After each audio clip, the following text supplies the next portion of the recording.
धर्म के बिना डिग्री, राजनाथ सिंह ने व्हाइट कॉलर टेररिज्म को लेकर कह दी बड़ी बात।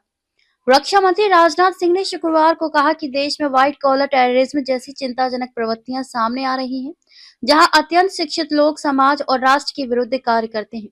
उन्होंने कहा कि ऐसे मामलों में बहुत शिक्षित लोग भी आपराधिक गतिविधियों में लिप्त पाए जाते हैं। धर्म के बिना डिग्री कभी कभी घातक साबित हो जाती है। सिंह ने दिल्ली में पिछले दिनों हुई घटना का जिक्र करते हुए ये बात कही, जहां बम विस्फोट करने वाला डॉक्टर था।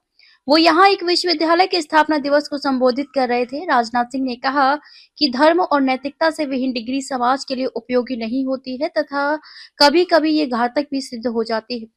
शायद यही कारण है कि बहुत बड़ी विडंबना है कि बहुत शिक्षित लोग भी आपराधिक गतिविधियों में लिप्त पाए जाते हैं। उन्होंने स्पष्ट किया कि जब वे इस संदर्भ में धर्म की बात करते हैं तो उनका तात्पर्य विशिष्ट पूजा स्थलों या अनुष्ठानों से नहीं है, बल्कि अपने साथी नागरिकों और राष्ट्र के प्रति मूलभूत उत्तरदायित्व की भावना से है। उन्होंने कहा कि आज व्हाइट कॉलर टेररिज्म जैसी चिंताजनक प्रवृत्तियां देशवासियों के सामने आ रही हैं, जहां अत्यंत शिक्षित लोग समाज और राष्ट्र के विरुद्ध कार्य करते हैं। उन्होंने कहा कि हाल में दिल्ली में बम विस्फोट करने वाला कौन था? डॉक्टर था।